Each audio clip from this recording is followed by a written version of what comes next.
some people are socially awkward. Okay, socially awkward. What do I mean by that? They're just kind of shy. Cheetahs. One thing about cheetahs, the big cat cheetah. Cheetahs are socially awkward animals. They're so shy. They're so reserved and calm and whatnot that when they're in the zoo, they have to get like a animal to basically kind of play with them. Like cheetahs, they get like companion dogs to play with them because they're so shy and reserved that they'll just basically sit still for a long time and just kind of be almost in a state of depression because they just just shy, you know. So they give them service dogs to kind of get them out their shell and have them play a little bit, you know. So yeah, I notice a lot of people that primarily I see a lot of young people, uh, Generation Z, Generation Y, millennials, kind of being socially awkward, and for obvious reasons. Those two generations were the most as far as living in the house and being in the house playing video games, kind of not really playing outside as much, especially the younger millennials. So from that, you do have a certain level of isolation that you're used to, and a tad bit of social awkwardness comes from that. So let me put on my sociology hat, social work hat, and kind of nip this in the bud a little bit. And then I'm going to definitely get into what I'm really going to be talking about. But I just got to get this out of here. I hear people talking about, these nerds are really lames because they just don't know how to socialize. And one of the things about intelligence, it's more than just one type of intelligence. Okay. This is also something that you should probably need to know. It's nine types of intelligence. Okay. This is actually something that um, someone from Northern Illinois University um, came up with. This is something that's very, very important. So let me stop this and come back to it and kind of show you. This is actually where I wanted to go to college. Just one of my best friends in high school. He went to NIU. I went down there to like party and stuff like that multiple times. I wish I would have went there, but they kind of had a problem with school shootings and stuff like that. But um, yeah, this is apparently this is one of this professor's theories. Some of the times when I'm researching stuff to kind of like pull from my brain to yours, I end up learning things upon the way. I've said this multiple times. I admit that to a certain degree, very much degree, sometimes I get a tad bit boring. And the reason why I get boring is because basically I'm trying to teach you. I'm putting on my teacher's hat.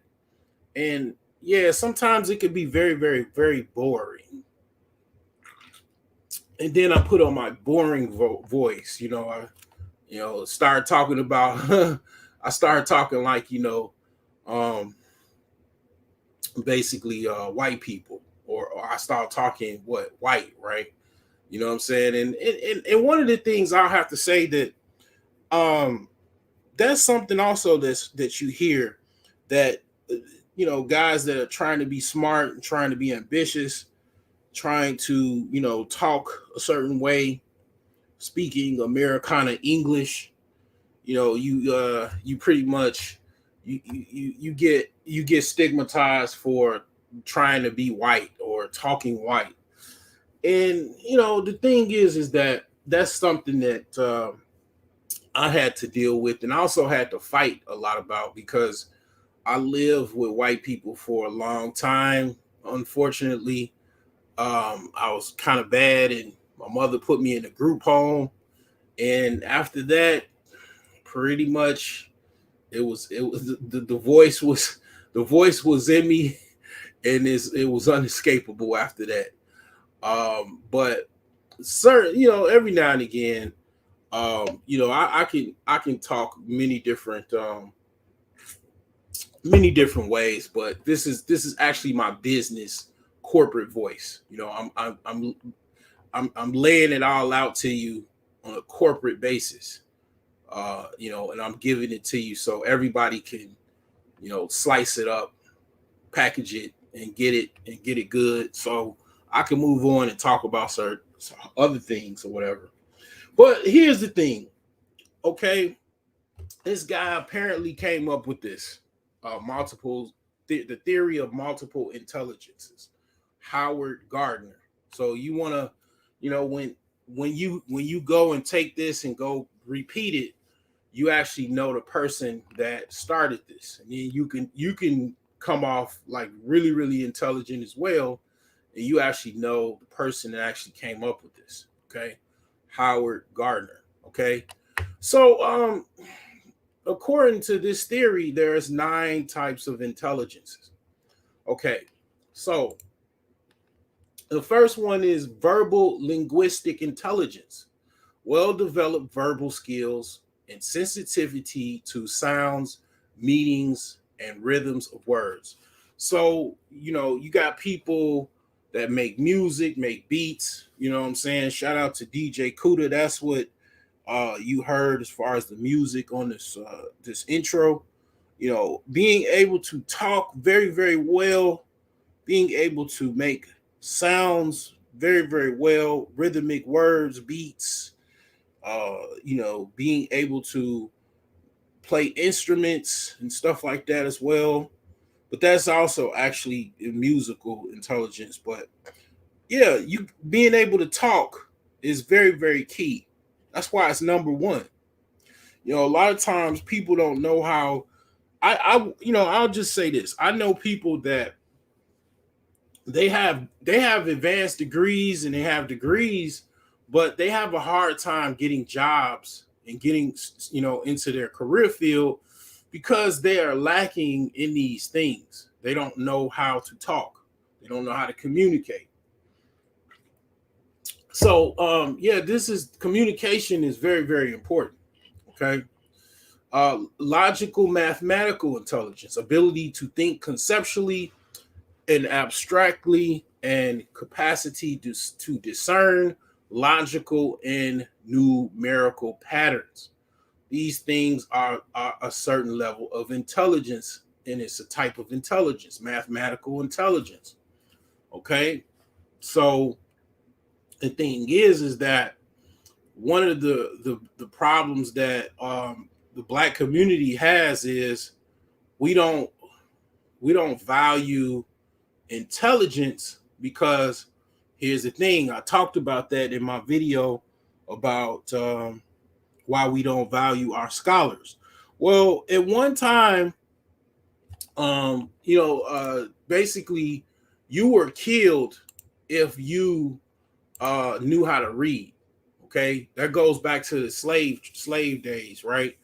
If you knew how to read, if you got caught being smart, you could actually be killed, or you could be castrated. You could be, that your tongue getting taken out or something like that. Slavery was very, very cruel. Okay. Um, State of California just the governor passed a bill for reparations today. So that's like, I think that's the first major city or major state to actually sponsor a reparations bill. Yeah, slavery was definitely an act of war.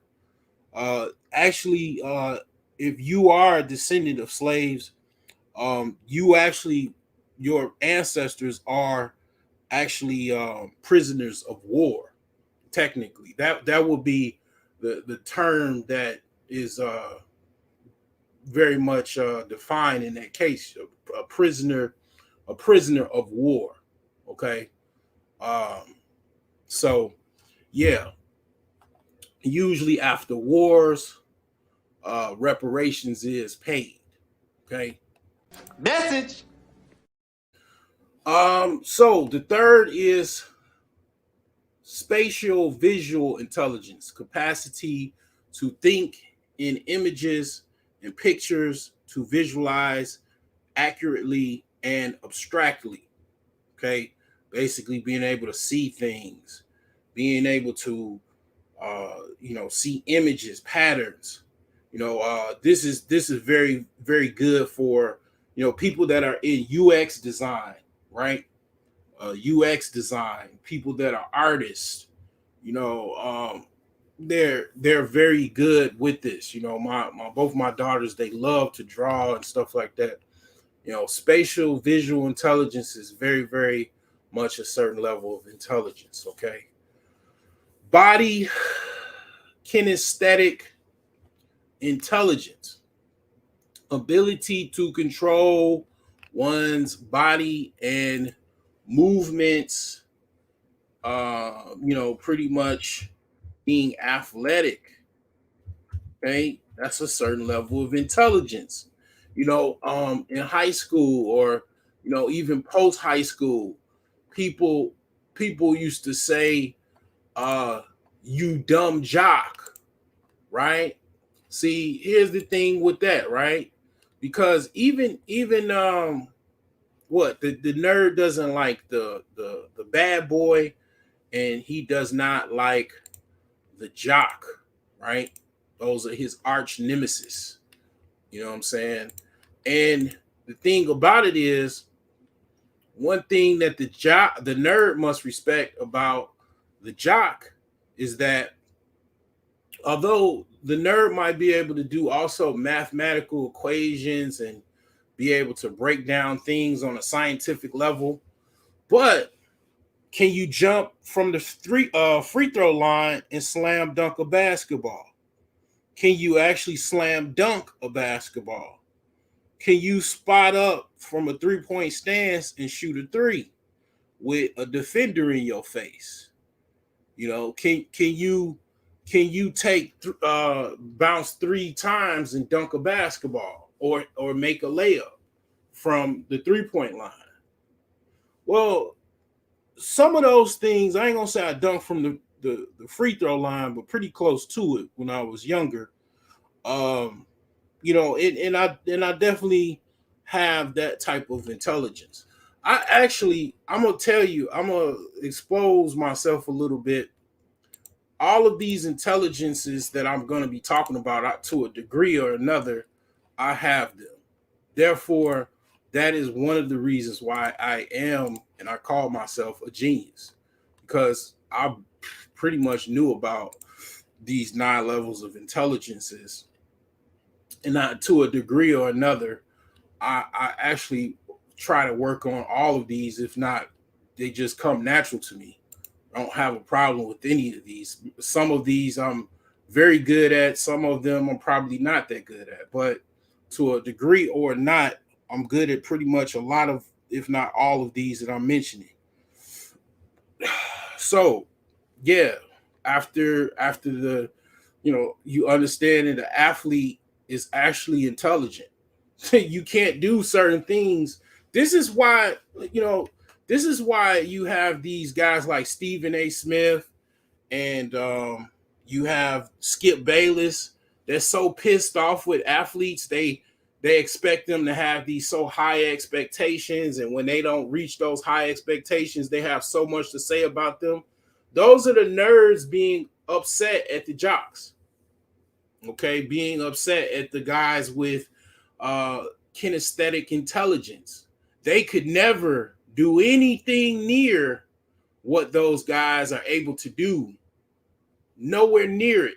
I think Stephen A. Smith averaged like 2 points in high school or something like that, and Skip Bayless averaged like 1 point a game or something like that. Like, I mean, in high school, They did play a little sports, but they like were coming off the bench and they averaged like 1 point a game. They could never basically do those things that just the worst player in the NBA could do. But they have all kind of criticism towards stars that do very relatively well. That's how they got in the NBA, and have slumps and stuff like that. But those guys could nowhere near do any of the athletic skills that those guys are able to do. But they got so much to say about it. So, number 5, musical intelligence. Okay, ability to produce and appreciate rhythm, pitch, and timbre. Okay, that is the ability to create high forms of music. Now, like I say, I definitely believe we are in a certain high level of idiocracy. You notice the music is also idiotic. We have a lot of idiotic musicians, and every now and again they'll make a good song and stuff like that. 1 hit, 2 hit wonders. Might make 1 hit every year. A lot of that is because they're with a lot of smart guys that know how to make beats and know how to produce entire songs, entire albums and stuff like that, to keep those guys relevant. But those guys by themselves, they can't really do much.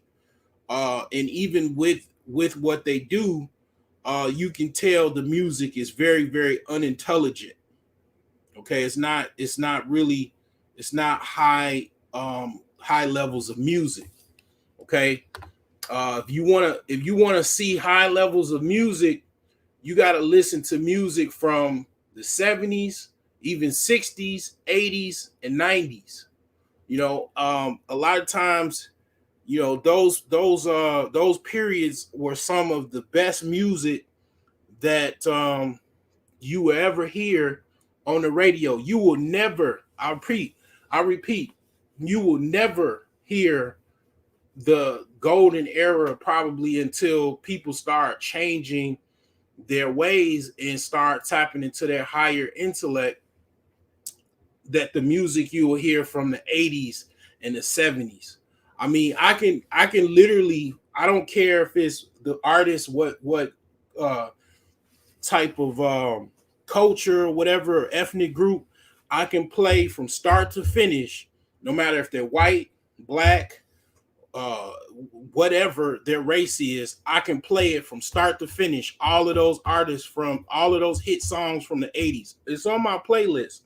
If you see all of those artists on those playlists, race unimportant, they all hits. They still play them. They still, you go to a bar or whatever, they still playing those same songs. Those songs are legendary songs, classical even songs that you do not hear to this day, because they one of the reasons I believe is that they unfunded a lot of musical classes. They used to have music classes being mandatory. When I was younger, when I was in school, you had to have like a little clarinet.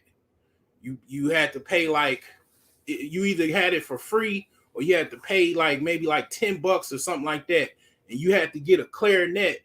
And you had to know how, you have to know basically the just basic music form, which is do re mi fa sol la to do re. Like, you had to know that shit, and then you had to know how to basically play the flute, like the little, it was a flute. You had to know how to, like, kind of play with it with the different music keys and stuff like that.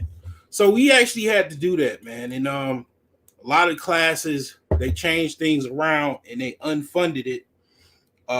And also even art class, so it's like basically those are forms of intelligence that are lacking in society now, because they unfunded those classes.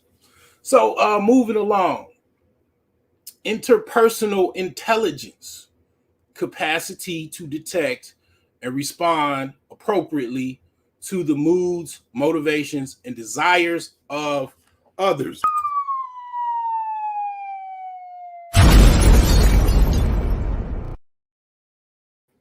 This is a lot of the problem of, you know, basically what guys that can get chicks don't really have a problem getting chicks. This is what they know and they work on. That is the weakness of the guys that are socially awkward, have a problem getting women. They have this problem. I'll read it again. Capacity to detect and respond appropriately to the moods, motivations, and desires of others. Basically, in short, knowing how to read a room full of people. This is actually what I was talking about before I went to this article here.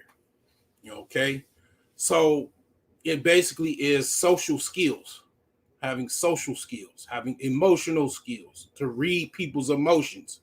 You don't walk in a room and then you see someone's face going to the floor. Their eyeballs look like they got spots on them because they're tired. And you just start blabbering off all of your problems. And you're not reading the room, find out that this person, is tired, obviously. So maybe you wanna, if you don't have to say something, don't say nothing, or even just say, "Are you all right?" Person probably 9 times out of 10 gonna say, "Damn, the cat kept me up last night, or the dog, or my husband, or whatever, or I had a late night." You know, Not just come up in there and just blabbering out all of what you did and what you didn't do, or even just knowing how to read the room, period.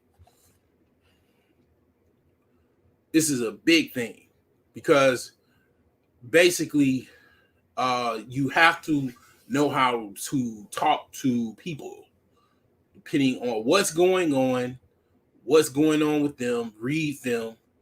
That is very, very much a skill within itself. This is called naturalist intelligence, ability to recognize, categorize plants, animals, and other objects in nature.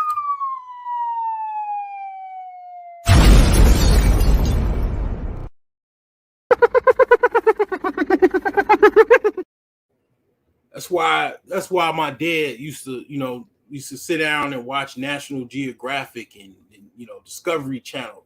Because if you study nature, you understand more about people, you understand more about the environment than basically the average person.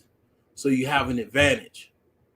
Animals and humans are not that much different. Other animals, we are also animals. Okay, being able to be a naturalist as far as understanding the natural world around you is key. Okay, understanding what plants to eat if you're out in the forest and you need to survive, knowing what's poison ivy. See, I learned this shit when I was in Boy Scouts and Cub Scouts, knowing how to make a fire, knowing how to cut down a tree, and all of that type of stuff. It's very much a level of intelligence. This is called existential intelligence, sensitivity and capacity to tackle deep questions about human existence, such as what is the meaning of life? Why do we die? How did we get here? So this is like uh, basically sociology, um, philosophy, theology. These things kind of break down those questions. Okay, those are the 9 levels of intelligence. Now, I'm going to go back to the previous slide, or article, which is emotional and social intelligence. I'm going somewhere with this. Bear with me. So, Not going to read all of this, but basically,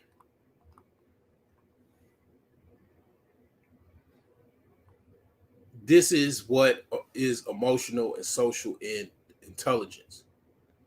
Says emotional and social intelligence has become a key talking point over the course of the last few years. However, the concept is not a new one.